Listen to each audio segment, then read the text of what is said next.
بسم اللہ الرحمن الرحیم۔ آج کا ہمارا سبق ہے دروس و بلاغہ 34 نمبر سبق ہے کہ جب وہ حروف ندا اپنے اصلی معنی سے نکل کر یعنی طلب اقبال المخاطب سے نکل کر دوسرے معنی میں مستعمل ہو تو اس سے ہم تین پڑھ چکے تھے۔ آج چوتھا ہے التحسر والتوجع، یعنی حسرت اور درد کا اظہار کرنا، اظہار کے معنی میں ہو۔ مثلا یہاں پر یہ شعر ہے آیا قبر معن کیف واریت جوده وقد كان منه البر والبحر مطرعا۔ اب یہاں پر اس کا معنی یہ ہے کہ اے معن کی قبر، اے معن کی قبر، کیف واریت تو نے کیسا چھپایا، جودہ یعنی معن کی سخا کو، معن کی سخا کو تم نے کیسے چھپایا۔ وہ ضمیر کس کی طرف راجع ہے؟ معن کی طرف۔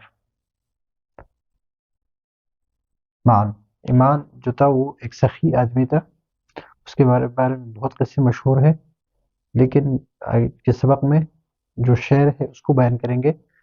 وقد كان منه البر والبحر مطرعا، اور اس کی سخاوت سے خشکی اور سمندر بری پڑی ہے، مملوعۃ کہ بری ہے اس سے، اس کی سخاوت اور جود سے۔ یہاں پر جو محل استشہاد ہے وہ ہے آیا قبر معن، معن کا قبر۔ ابھی یا کا معنی کیا ہے؟ یا کا معنی ہے، یا کس کے لیے استعمال ہوتا ہے؟ آیا کس کے لیے استعمال ہوتا ہے؟ یہ استعمال ہوتا ہے طلب اقبال مخاطب، مخاطب کی توجہ حاصل کرنے کے لیے۔ اور یہاں پر قبر کیا ہے؟ یہ بے جان ہے، غیر ذی العقول ہے۔ تو جب بے جان ہے اور غیر ذی العقول ہے اور آپ اس کو مخاطب کر رہے ہیں تو اس کا اصلی معنی جو ہے وہ صحیح نہیں ہو رہا ہے۔ تو قرینے سے پتہ چلتا ہے کہ یہاں پر ایک دوسرا معنی ہے کہ حسرت کا اظہار اور درد کا اظہار اور افسوس کرنا، کسی پر درد مند ہونا اور یا کسی پر پریشان ہونا۔ تو یہاں پر ہے ایا قبر معن، محل استشہاد یہ ہے کہ یہاں پر یہ حرف ندا ہے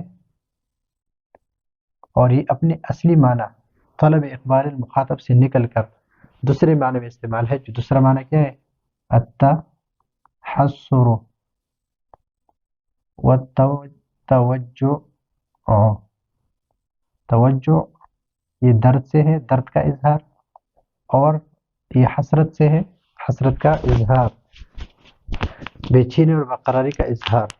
تو یہاں پر ہے حرف ندا کس کے معنی میں ہے؟ طلب اقبال مخاطب کے معنی میں نہیں ہے، بلکہ کس کے معنی میں ہے؟ تحسر اور توجہ کے معنی میں ہے، اس لیے کہ خبر کو آپ مخاطب نہیں کر سکتے۔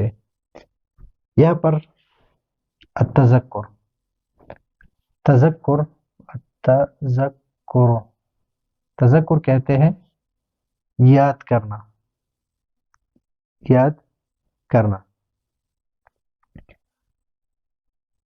یہاں پر ہے ایا منزلی، منزلی اصل میں ہے منزلین،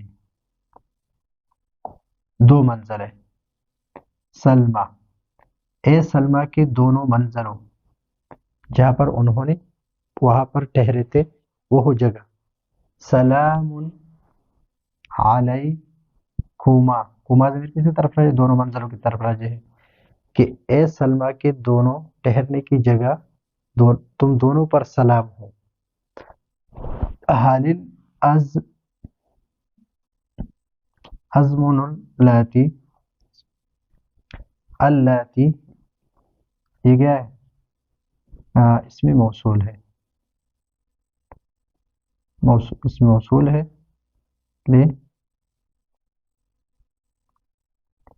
جمع مؤنث.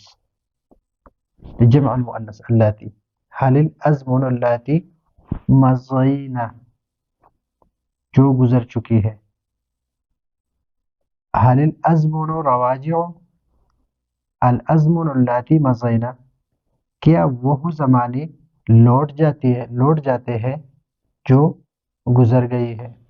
یعنی اس منزل پر جس منزل پر سلمہ کی جو 2 منزلیں ہیں جہاں پر وہ ٹھہری تھی کیا وہ الفت اور محبت کے وہ زمانے واپس آ سکتے ہیں جو گزر گئے ہیں. تو مضینہ صیغہ کیا ہے؟ مضینہ کا جو صیغہ ہے یہ ہے جمع مؤنث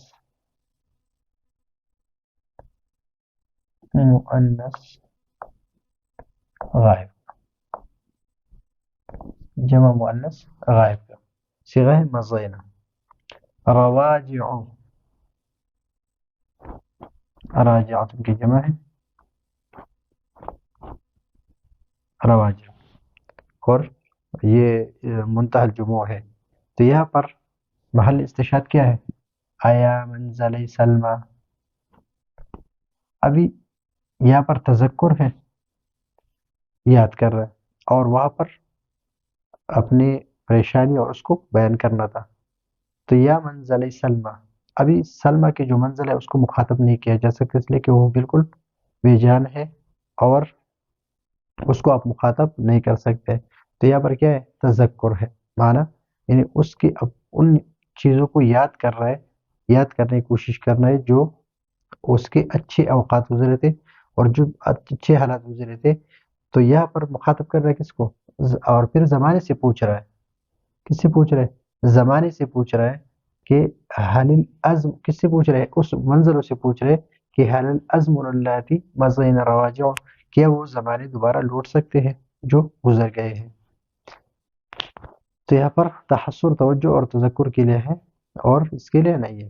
اور غیر طلبی جو ہے یہ تو طلبی کی غیر طلبی کے اقسام جو تھے وہ ختم ہو گئے. غیر طلبی کے اقسام ہے وغیر طلبی یکون بالتعجب والقسم وصيغ العقود كبيعة واشتريته ويكون بغير ذلك وأنواع الإنشاء غير الطلبية ليست من مباحث علم المعاني. فلذا ضربنا صفحا عنها